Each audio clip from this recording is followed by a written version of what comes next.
Hello, everybody, and welcome back to Suddenly Single with Shira Raymond.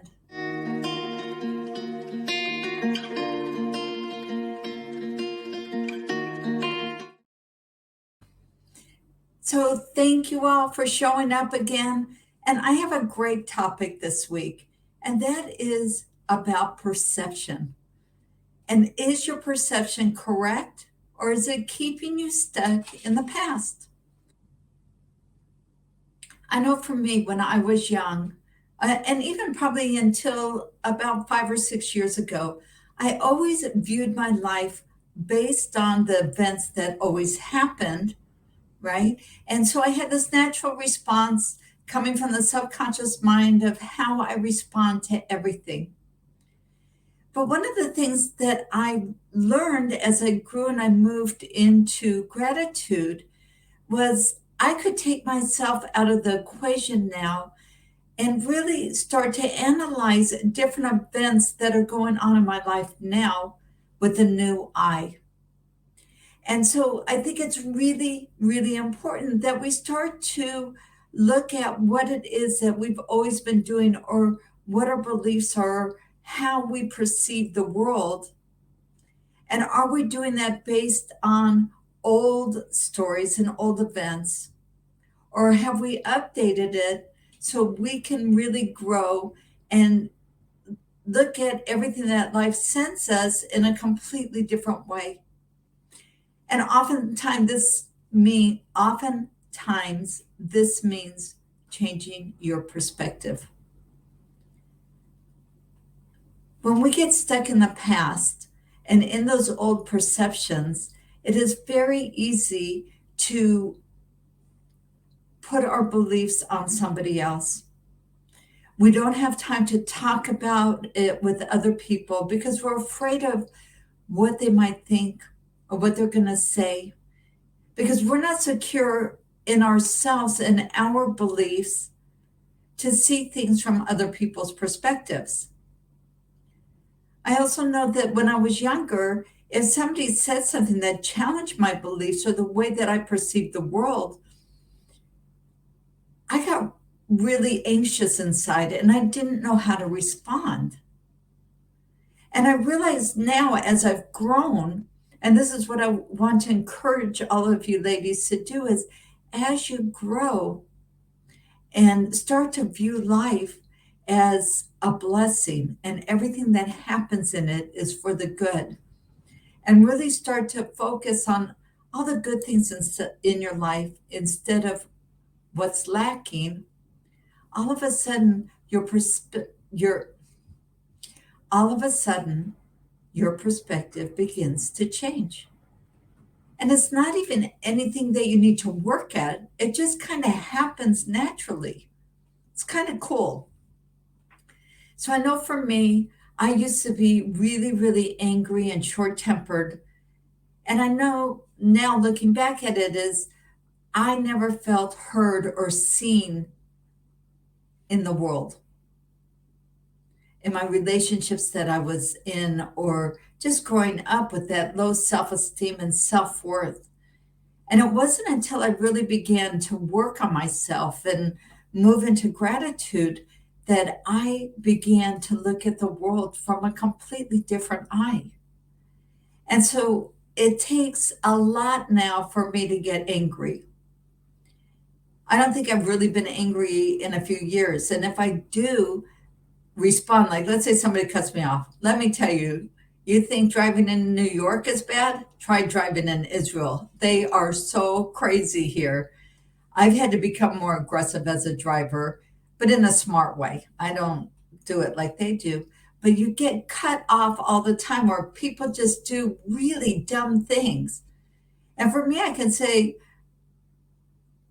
oh, what an idiot. And then I drop it and I can go on, right? I can express it right then, but I don't have to ruminate over it all day long and like, oh my gosh, what an idiot that person was. And that they made me crazy and they cut me off, and, spend the whole day in this negative headspace. So when we look at those challenges in a different light, and as we grow in step into those more positive, empowering shoes, our view in life and of life completely changes. And we can be there more for other people in our lives as well, because now we can take ourselves out of the equation when we're having a discussion with someone, that we don't have to feel affronted by something they're saying. I know in the last 2 years, there's been, for me, I've been working myself and really growing for like the last 5 or 6 years. And to me, this is like a full-time job and I love it.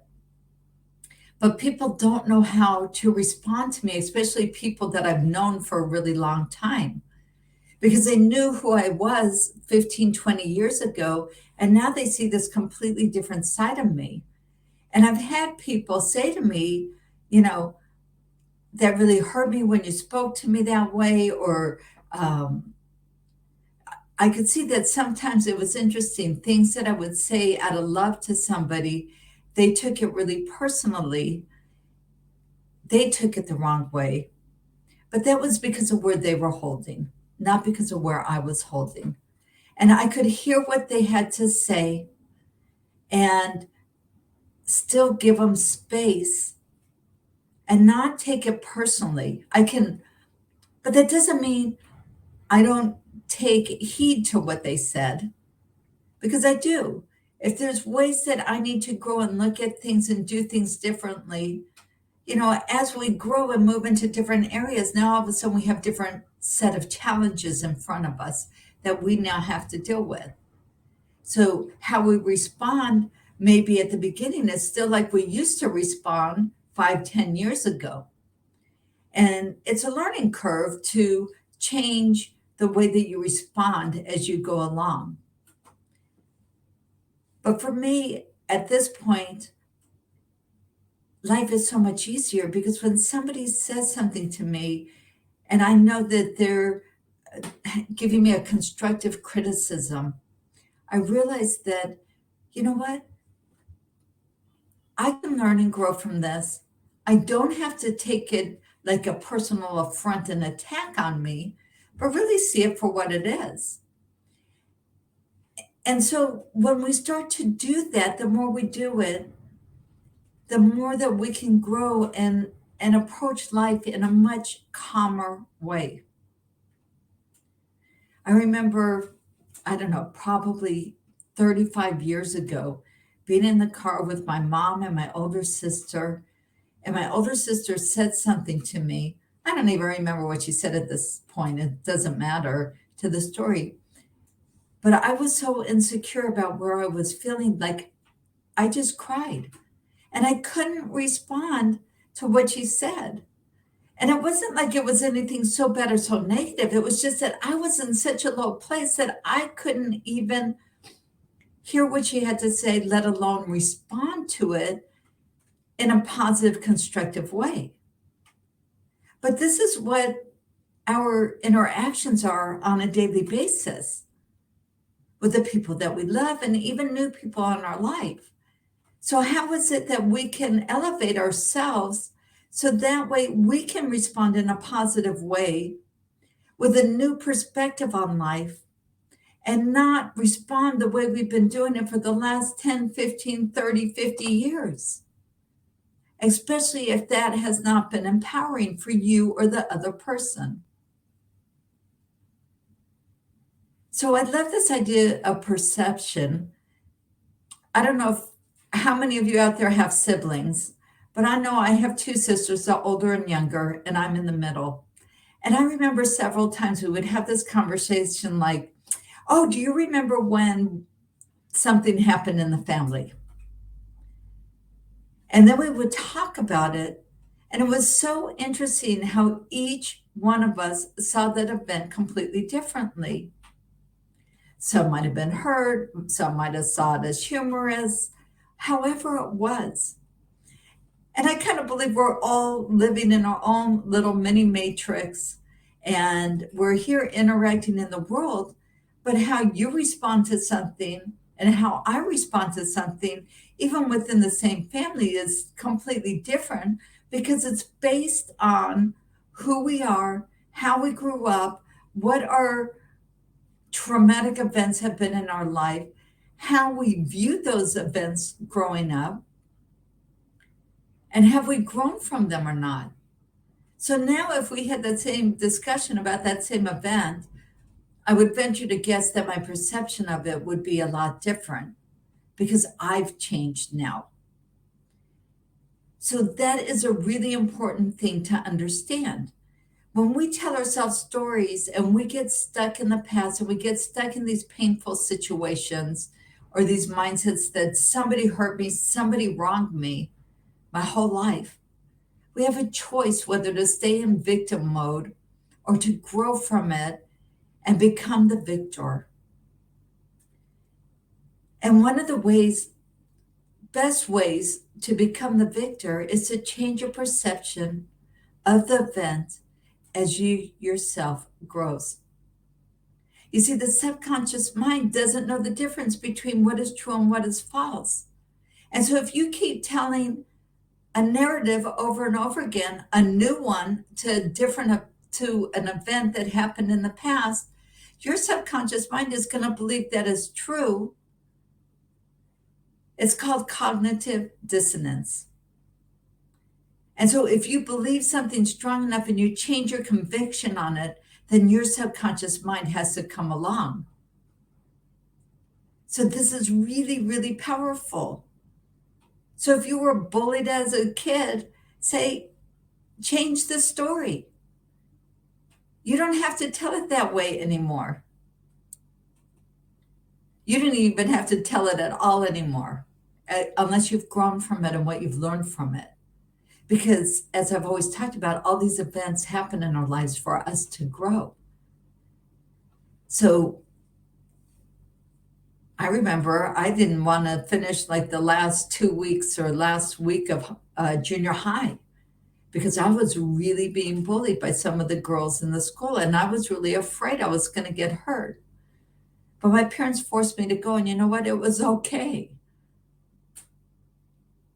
And now I don't even remember what it was. But I can say, you know what?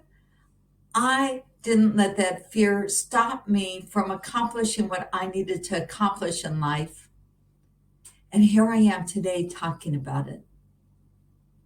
So how is it that you can change the story and put a spin on it that's going to make you stronger and in a more positive light?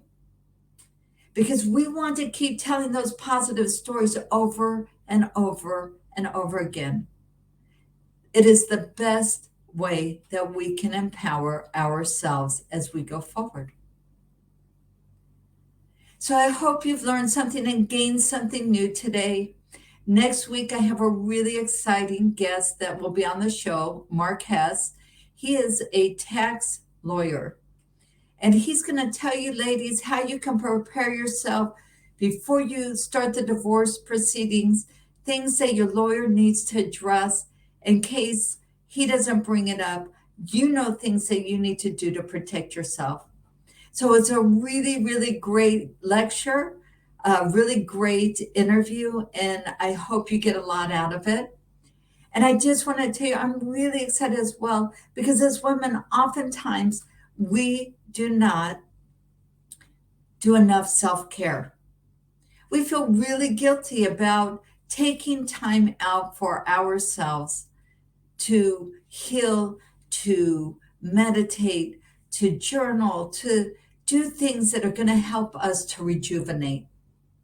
And so I've created this amazing 127-page journal on self-care. And there's a lot of prompts in there and questions to get you thinking about, am I doing enough for myself? Because it's not selfish. When you take care of yourself, you have more to give to all your loved ones and all the people in your life. So I want to offer that as a free gift to you. You can go to my website at it's at selfcare.shiraraymond.com, and get a copy of this free, incredible journal. It will be on my outro as well, the link to my website. So I'll see you next week, and thank you so much for tuning in.